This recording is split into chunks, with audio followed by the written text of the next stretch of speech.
Hey everyone, this is Cameron from Renegade Animation on renegadepopculture.com. If you like what we do, please give us a like, a follow, a rating, and make sure to subscribe to us on Apple Podcasts or wherever else you listen to them. We are everywhere. That way we can keep talking about what we love, and that's talking about animation. And now, on with the show. What's going on, guys? Welcome to another episode of Renegade Animation on the Renegade Pop Culture Podcast Network. My name is Mike. I'll be your host for this evening, and joining me, as always, is the animation guru himself, Cameron. Howdy, howdy. And boy, we have an episode full of bangers.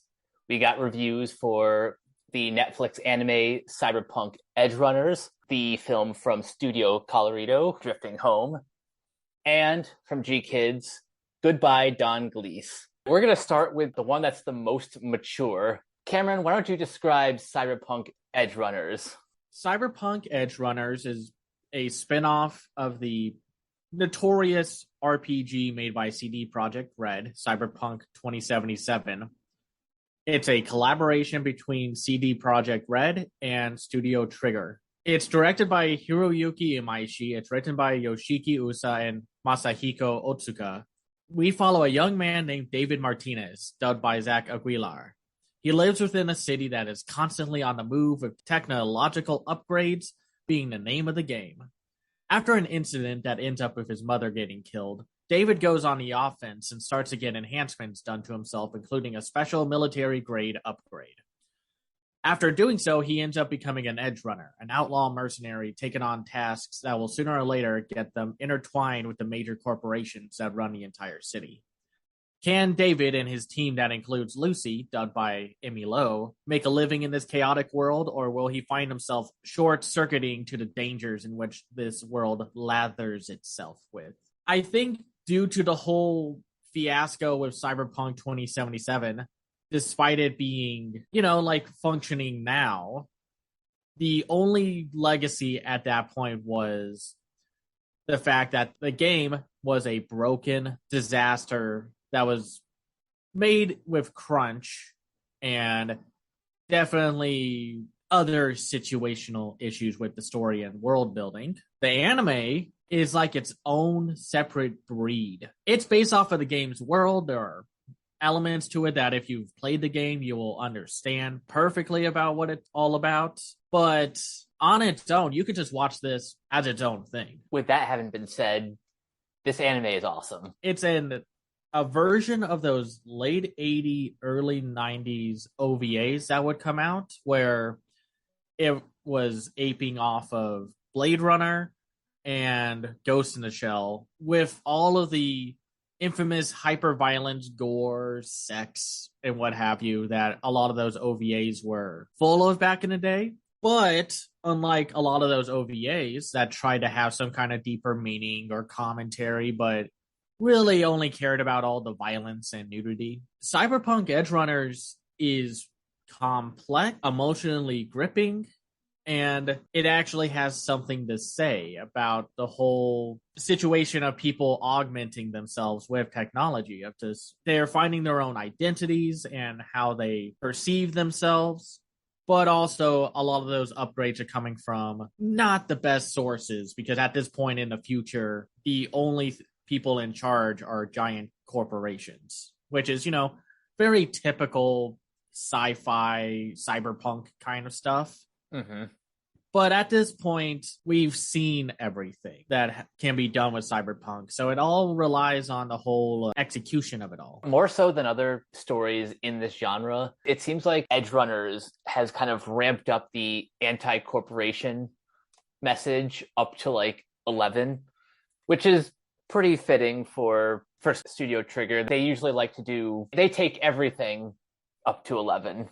Pretty much. And I know Studio Trigger sometimes gets the reputation of being a ton of style over substance. Fair, you could argue about that. But at the same time, Studio Trigger finds ways to weave everything through to make it all compelling and interesting to watch. Because as much as I love Ghost in the Shell, at least the very first movie, and I think the first season of Standalone Complex, a lot of Cyberpunk feels like it gets trapped in its own, I don't want to say navel gazing, but its own like philosophical quandaries. Like even Ghost in the Shell, with as good and compelling as it can be, has like long moments of just characters going on and on about the human condition. And that's not everything about Cyberpunk. And that's not everything about Ghost in the Shell, but Ghost in the Shell is like one of those classic cases of like Mamoru Oshii, the director, pretty much having a script and having no one to say, hey, let's cut this down so it's not just 10 minutes of constant talking and everyone standing around and what have you. Here, you're kept on the move, you're introduced to new characters, and they're always just doing something. And instead of being inspired by Blade Runner, where it's a cyberpunk world that's full of like murky, drab colors, Cyberpunk turns the color palette of like the neons, pinks, yellows, purples, reds to 11. Or maybe even to a 12. Like, it's Studio Trigger. They put in the extra effort to make their visuals pop. Knowing the sensibilities of Hiro Imaishi, this definitely feels like the same guy behind Gurren Lagann, Promare, Panty and Stocking. I've become much more familiar with aesthetic, and for this story, it totally works. Yeah, because at the core of it all, outside of the big bombastic action, gore, sexual stuff, it's really all about freedom within the human spirit and body and such. Because as complex and dark as the story can get, it's a romance story between David and Lucy and how they just want to get away from it all. Just go to the moon, metaphorically and literally, because we've colonized the moon at this point in time. And the other characters are very likable within the crew that Lucy hangs out with. We have Maine, who's voiced by William C. Stevens, Rebecca, voiced by Alex Cazares, Kiwi, voiced by Stephanie Wong, Dorio, voiced by Mary Westbrook, Pilar, voiced by Ian James Corlett, and in a later part of the show, Falco, voiced by everyone's favorite dungeon master, Matthew Mercer. And they're very distinct characters. Like, they all have their own looks to them. They're like, no one's traditionally anime pretty, well, except for David and Lucy. But even David, by the second half, he gets a design that's he's very muscular, but it's all machine. Well, it's very similar to Maine and his design in some regard, just the bulkier body and such. You know what this reminds me of? The relationship between David and Maine is basically a more mature version of Simone and Kamina. And it's all about also keeping that humanity within you, despite all of these big technological upgrades that you give to your body and such. And they have that thing where it's like cyber psychosis and such. And how going too far with the enhancement and upgrades, you lose your humanity, which that's what David is told constantly. It's like, do not give up on your humanity, no matter how much these upgrades can help you get the job done and what have you. It gets really dark at moments where by the halfway point, a majority of the crew that David, Lucy hang out with end up getting killed. A lot of it because of them not being careful or because of the psychosis that Maine encounters due to all the cybernetic enhancement. But it's all handled well. You still care for it, even though the switch between plot of episode 1 through 5 and then 6 through 10 can still feel a tiny bit jarring, if I'm going to be honest, because at the halfway point, something happens to the crew, and then they don't really say how much time passes, or I didn't catch how much time passes afterwards. I don't remember any specific passage of time, which that could have helped like smooth things out a little bit. Other than a little bit of a rough transition, I honestly liked both halves of the show kind of equally. I think the one death that was, but also he definitely had it coming, Pilar. Pilar was just a whole WhatsApp meme or phrase. You mess around and you find out. Basically. Yeah, it was just like a real out of the blue thing because even though we've only known Pilar for maybe at most 3 episodes, it was shocking because they were just like meandering around trying to deal with this one situation and then bam, gone. And they don't even do anything like how remember that Love, Death and Robots short where it's all kind of like played off like those 80s cartoons and they had those cybernetic heist characters and then a lot of them die and then it's like, oh, no worries, we backed up our memories and now we can get new bodies. They don't do that here, even though it could have been extremely easy to do so. That's something I appreciate about this, that despite how like juiced up each of these characters are, they're still human at the end of the day. Right. They don't try to pull any like, we can fix him, we have the technology, or some $6 million man nonsense. Characters stay dead. In terms of villains, there aren't that many of them. And even then, they're just kind of there more for environmental storytelling and just keeping the plot going. Like Faraday, voiced by Giancarlo Esposito. One could argue that is typecast, but at the same time, he's just so good at that specific character. I were the casting director, I would have been like, yeah, of course. He's the first one to come to mind. I understand. And it's very interesting to see a anime dub that's not entirely all anime voice actors. I mean, that's nothing new. It's just something you don't see often with Netflix anime dubs. It's something you see with more like G Kids dubs for their films from Japan and such. Like we said before, Zach Aguilar, Emmy Lowe, William K. Stevens, Alex Cazares, Stephanie Wong, Mary Westbrook, Ian James Corlett, and Matthew Mercer round out the main crew. But we also have David's mom, Gloria, voiced by Gloria Garayua, and Ripper Doc, the mad scientist that enhances David at all points, voiced by Borg Etienne. Then we have like Paul Nakauchi, who plays Tanaka, one of the people that they encounter on their jobs. And then Alex Lay plays the intensely unlikable smug student Katsuo. But the main villain of the whole thing was, Adam Smasher, who was mostly a legend throughout most of the second half. And then you see him and it's like, oh no, he's real and he's just as unstoppable as you think he is. And what works about him is, even though he's very simple, he's a good counterpoint to David's arc as an individual, because David is, during the second half of the 10 episodes, very much on the edge of losing his humanity, while Adam Smasher pretty much said, screw it, I want all the robot upgrades. He's more machine now than man. He's all machine. Yeah, exactly. And of course, since this is a Studio Trigger anime, the action is really good. It's up there with a lot of what Studio Mappa can do.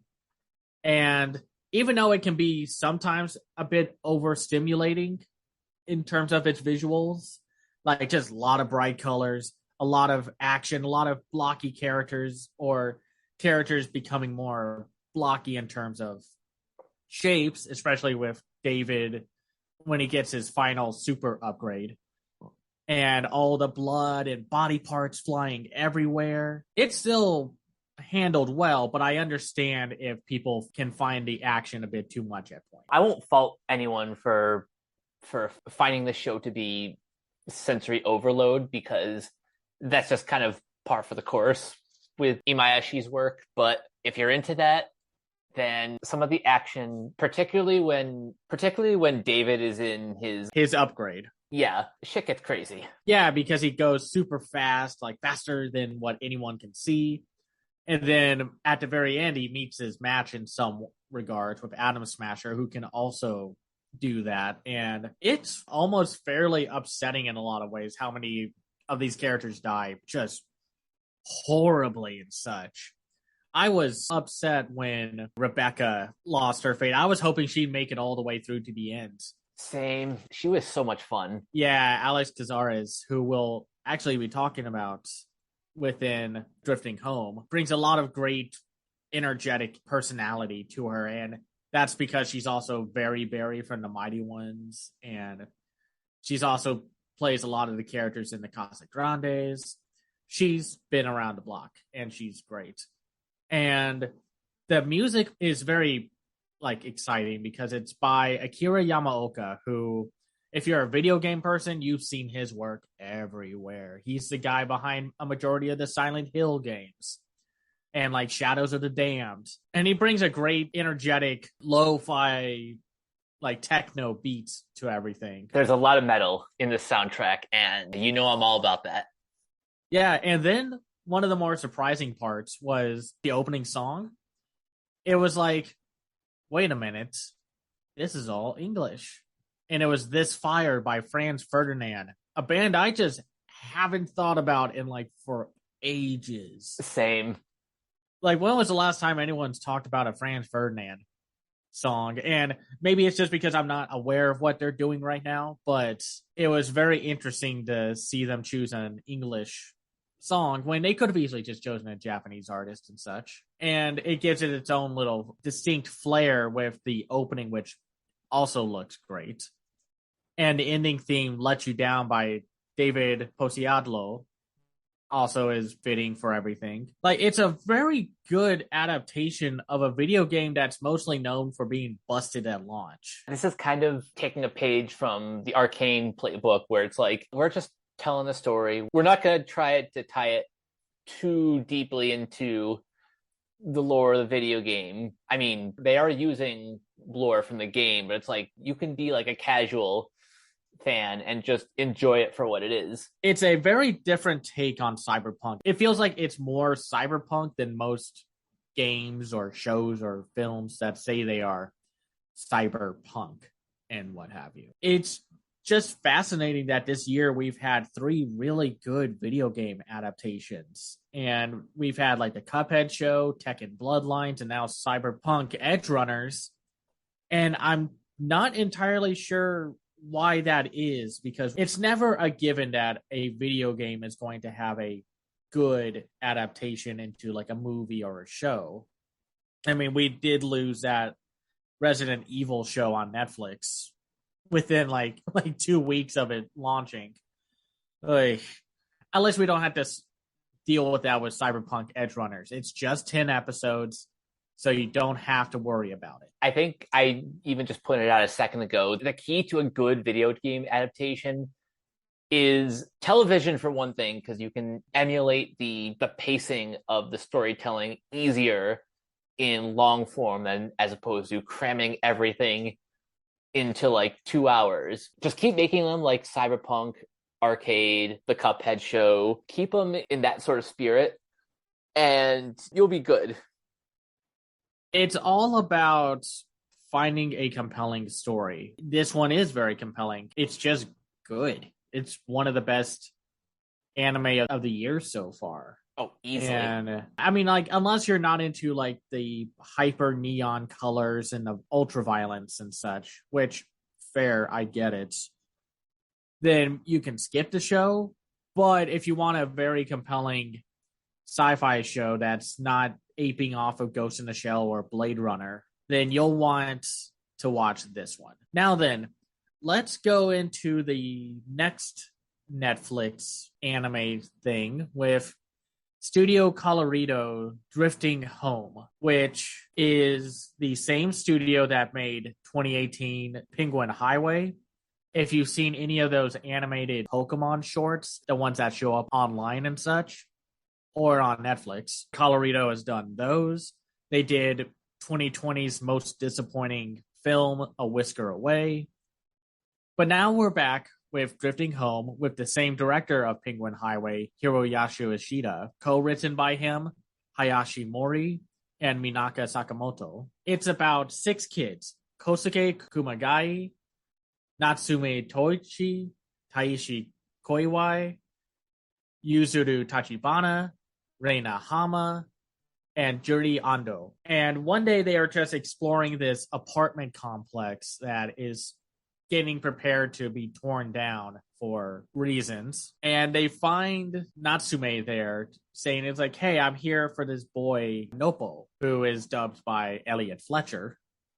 And as they're trying to just figure out exactly why she's there, Kosuke and Natsume get into an argument, they fight, and then a huge out of nowhere rainstorm just sweeps them all away. And that includes the building that they are on, because a lot of this movie is taking place on a floating apartment complex, which, you know, definitely a very creative fish out of water survival like setting. Oh, certainly. And I know your experience with Studio Colorado is mostly with A Whisker Away. With this being your second time seeing a film from them, what did you think about this one? I had a feeling that I was going to like this just based on the trailers, the two of them that Netflix put out. But I was not expecting this movie to totally kick my ass. Everything about this is, I know, easy target. This is a million times better than A Whisker Away, but on its own merits, this is just a really good kind of old-fashioned 80s style adventure family film, but with a really great cast of characters, gorgeous animation, and also a really beautiful score composed by Umitaro Abe. Just a wonderful experience. Right. How I describe this film is pretty much how you said it in some ways. It's what if Disney it's that time period of when Disney would make really good live action films that weren't just Marvel, Star Wars, or a live action remake situation, because even though it's so frustrating that that's all they really do, there was a time period where they would pump out some really rock solid gems from the 80s and 90s, which is a shame that they don't do that anymore. But anyway, this is like a good version of those movies that you grew up with and you rented a lot as a kid, because it stars a bunch of kids and it's on like this fun, whimsical setting and adventure of these kids trying to find their way home while stuck on this floating apartment complex as they also go past other buildings that float by them. However, it is still very much a complex story. You could show kids this, but it's also got something there for adults. Mm-hmm. Where it's mostly about how there's themes of like memories, found family, some familial trauma in some regards, and dealing with loss and change, because the apartment building that they are in is very close to our two main characters. And Nopo also has a very, let's just say, fitting reason why he's there. A lot of those like 80s and 90s kids films where it's just kind of like, oh, I love this as a kid, and you watch it again, and it's like, that didn't hold up. This is the one that does that well. This is the one you could pop in and say like, yeah, that was great. Mm-hmm. And they find time. This is definitely by the same director as Penguin Highway, because it does a lot of montages as they are just learning how to deal with the situation they are in, eating, hanging out, chilling, relaxing, and then spotting other buildings to interact with and try to find food. But a lot of the buildings are memories. And spoiler, Nopo to me represents the memory of the building. That's basically what he is. Like, he's the one kind of like who's there basically as a reminder of all of the good times that they've had. A lot of the drama is about how Kosuke and Natsume, they have a strong friendship, but there's still like some tension between the two of them. And because of Kosuke and some of his actions and the consequences to them, like we're dealing with like two films, like with this one and then Goodbye Don Glees, where it's all about the connection between these kids and their friendships. It's a lot of fun in that regards, because having realistic child characters is so challenging. We've had that done already with like Turning Red, but with anime, it's like another challenge of like, do you just keep them as cute? Do you keep them as sarcastic? Like a one tone kind of thing.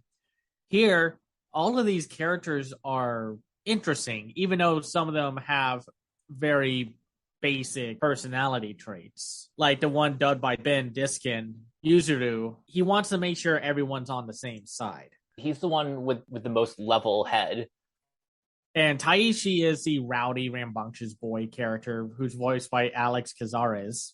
I told you we encounter her again. Reina is the rich girl, the snotty one who has a crush on Kosuke, but it's a very one-sided affection and such, because Kosuke obviously loves Natsume, like as his sister, but also, you know, they love each other. Plainly obvious. And then we have Juri, who sort of gets the least amount of development as a character, but it's just more her becoming brave and not just the yes girl of Reina and such.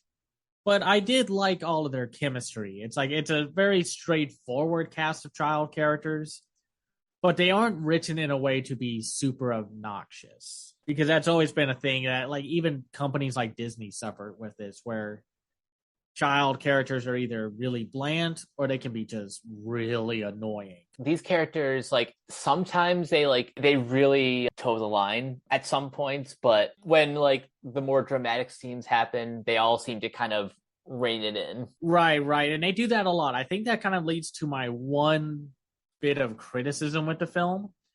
At 2 hours, it's not that it's long, it's just uneven within the second half.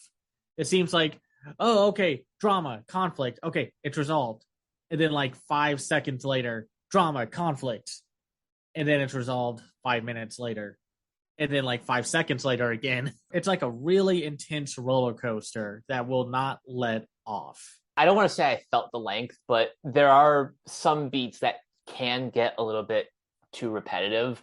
Like, I'm pretty sure Kazuki and Natsume had like the same argument 5 different times, but with just like slight variations. Right. No, that's exactly what it is. And that's a shame, because I like their arguments that they have and what one means to another, and what like a found family situation they have, where Natsume comes from a home that she did not feel safe in, but with Kosuke and his grandfather felt like, oh, this is what a loving family feels like. And it's really good stuff, but it is very repetitive at certain points. By the way, the voice of Grandpa Yasuji, John DiMaggio. This isn't the first time John DiMaggio has done voice acting in anime. I mean, of course, everyone would know him because he was in Princess Mononoke. But he's done a lot of voiceover work back in the day. Like, he played Golgo 13 at one point.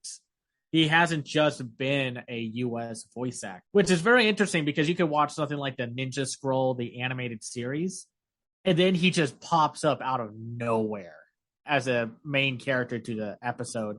And it's like, whoa, okay, hey, Bender, what are you doing here? But I like the voice cast. And like we said, we have Bryce Papenbrook, we have Cassandra Morris, Alex Cazares, Ben Diskin, Abby Trott, who we also just talked about with, Real Akuma, because Abby Trott takes over Karu's voice role, and Jeremy Lay and Elliot Fletcher. And it's kept really to the kids. The adults don't exactly matter.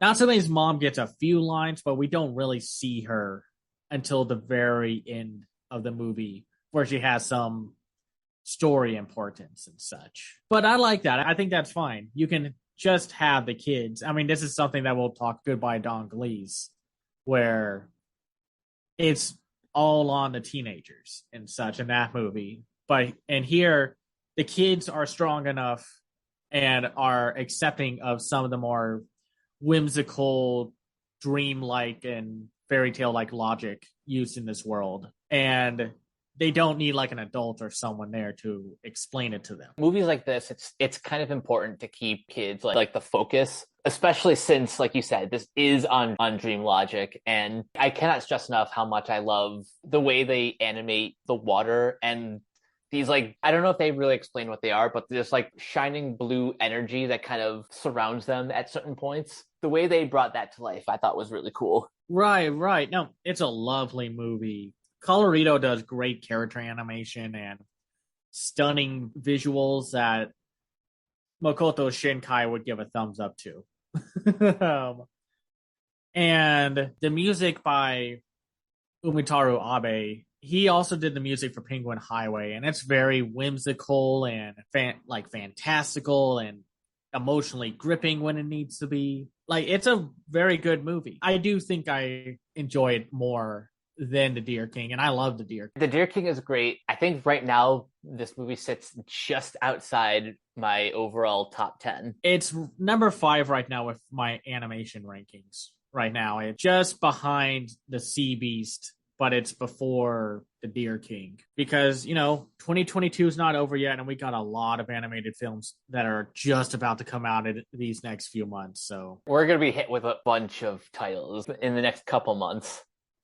No, and we're about to get hit with one at the end of September, so be ready. Yeah, I definitely think people should check this one out. I think kids could watch this and get a good kick out of the child characters and the adventures that they go on, and just conversations and the connections with family and memories, the literal memory that they write upon. Just a whimsical movie that I think definitely justifies the business relationship that Colorado is doing right now with Netflix, where Netflix is going to get, I think, 2 more movies from them. And Iron Chef, I would say, if memory serves me correctly. As of April, they've signed a multi-year co-production. I'm assuming we'll get at least 1 or 2 more. Yeah, they have another film coming out in 2024, so we'll definitely see if that's the one going next to Netflix. And now we move on to our final film. This is Goodbye, Don Glees, written and directed by Atsuko Ishizuka. This is from Madhouse Entertainment. Teen misfits Roma, Toto, and Drop call themselves the Don Glees, an informal name for their backyard adventures. One day, when the trio gets blamed for a nearby forest fire, they set off into the woods to prove their innocence. As disaster strikes their expedition, tensions flare between the friends as they realize that growing up has taken them on wildly different paths in life. Speaking of family films from the 80s and 90s, this is another one that's kind of like the anime version of Stand By Me. My overall experience of learning about this film, like, I knew it was coming out. It came out last year, or I think earlier this year in Japan. February. And unfortunately, from what I could find, it didn't exactly do well, which is a shame because apparently, from what I've read, and I could absolutely be wrong, it could be a mistranslation, that original anime films aren't exactly doing hot in Japan. It's mostly kind of like how it is here in the US. Maybe you'll get one like Bell where it does gangbusters, but then the ones that everyone keeps talking about that keeps making all the money are the big franchise stuff like Jujutsu Kaisen Zero, Dragon Ball Super. You get the idea. I think Goodbye Don Glees also played at Annecy, which it lost out to Little Nicholas in the main competition area, and G Kids announced that they picked it up, and then it played at like Fantasia Fest, and I was wondering if this was going to play at Animationist Film, but since we're talking about it, it obviously didn't. I was not expecting to fall in love with this movie as much as I ended up doing. Like, I was ready for it to be a really good coming-of-age story, but it was so good. This is another one that like came out of nowhere and rocked my world. Let's get this out of the way first about the film. You know that metaphorical and literal igniting point of the fire and such? Oh, yeah. Push that to the side. It's not really the main focus of the film. It's literally just the catalyst to get them into the forest. A lot of the focus for this film is all about the 3 individual friendships and how there are really no other side characters. I mean, there are like some bully characters and then some adults, but it's really our three main heroes here. As they traverse through the mountains, the forests, the rivers, the overall goal is brought to us by Drop, or as he's also known as Shizuku. He's saying, like, what is your treasure in life? Like, what is something that you want to do? What is something that you hold dear?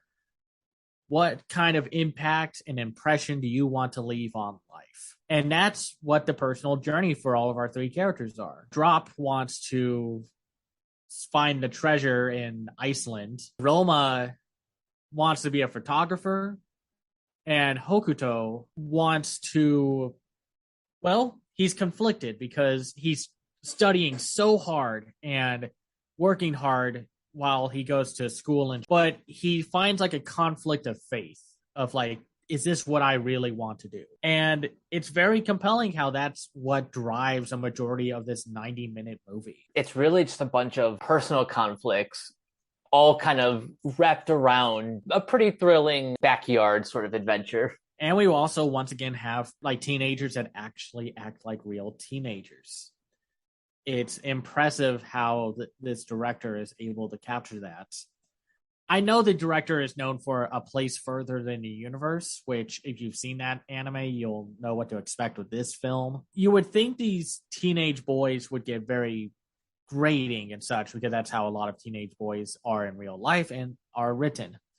But they are some of the more complex characters in animation this year, like in the theatrical animation scene. You are hooked from when they like keep exploring, finding out how to open the cans of food that they have with nothing to open up the cans with. And that moment where they're like on the path and they find out there's like a really big hole in their like journey that they can't figure out. They're like, Drop snaps. And it's just like, well, I guess it was a mistake to meet y'all and to do this. I'm sorry.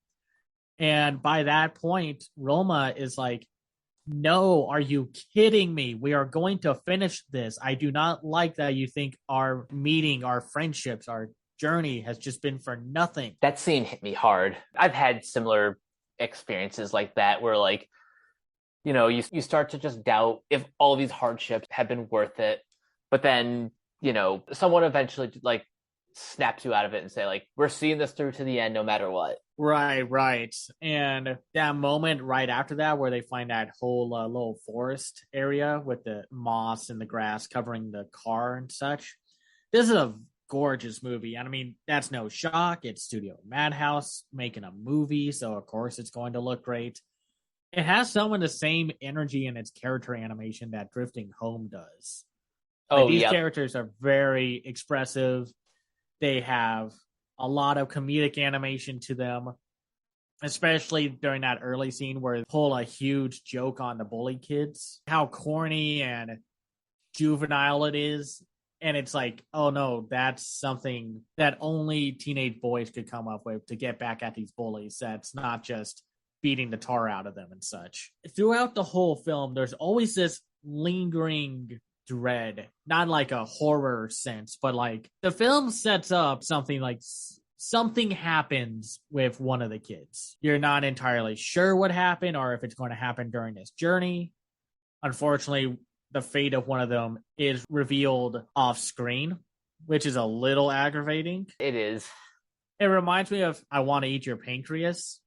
Great movie, silly name aside. This character is dying, but they want to live life to the fullest with this other main character.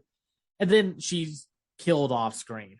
And it's like, and not in a like satisfying way, in a very like faux tragic way. And it's like, oh, come on. But at the end of it, the journey is and the destination are what matters to our main characters. Like at that point, it's like, oh, do they get caught by the police for the forest fire because of those punk kids? Did they even ask that? It's like, does anybody actually care about what happened? And it's like, no.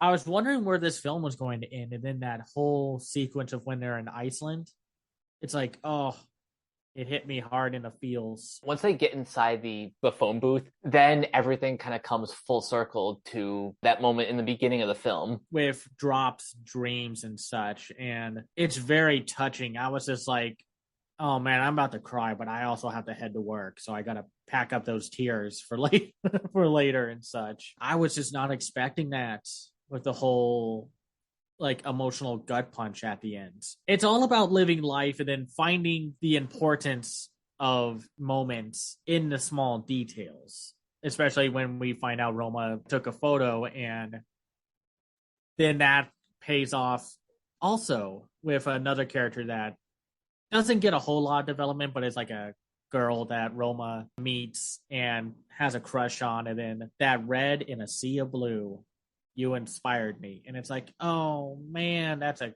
good payoff. I'm very impressed they were able to pay that off the way they did. This movie was just a huge surprise for me.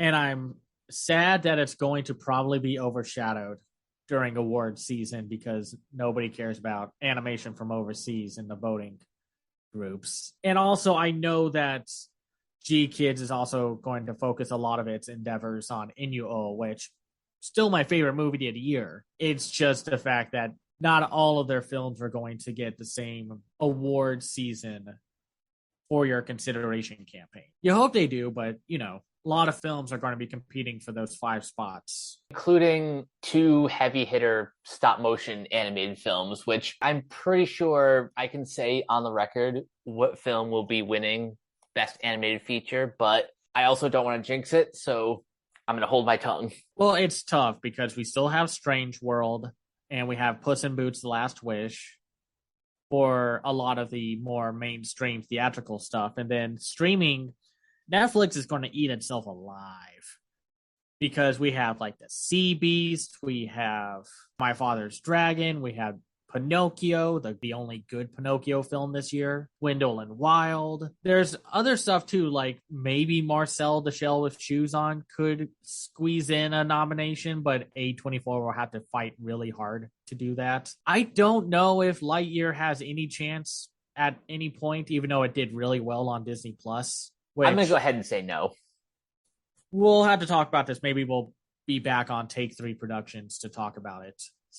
And like Apollo 10.5, and while it has no chance, Rise of the TMNT, the movie, and then all of the other anime films that are coming out like Bubble and Drifting Home. And who knows if G Kids is going to put out New Gods, Zhang Jian, or Unicorn Wars for this upcoming Oscar season. So the point is, this year's stacked.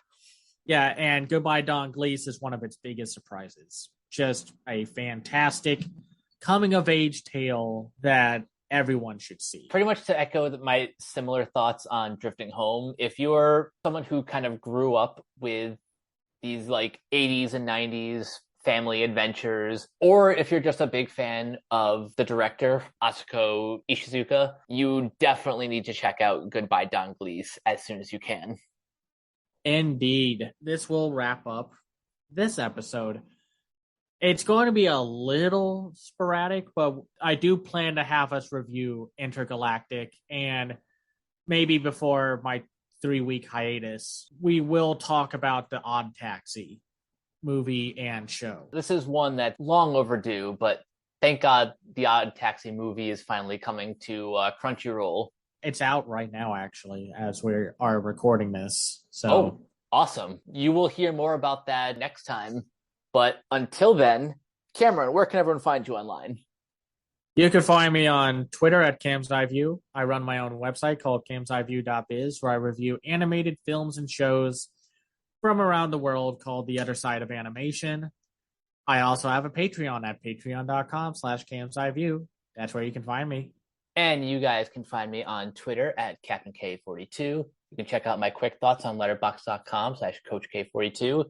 And you can follow Renegade Pop Culture on Facebook and Twitter at Ren Pop Culture. You can also find us on YouTube, on Podchaser, on the Banana Meter. Listen to all of our podcasts on Anchor, Spotify, Apple Podcasts, etc. And last but not least, everything can be found at renegadepopculture.com. Need an escape? So do we. That'll do it for this episode of Renegade Animation. We will catch you guys later. Peace out.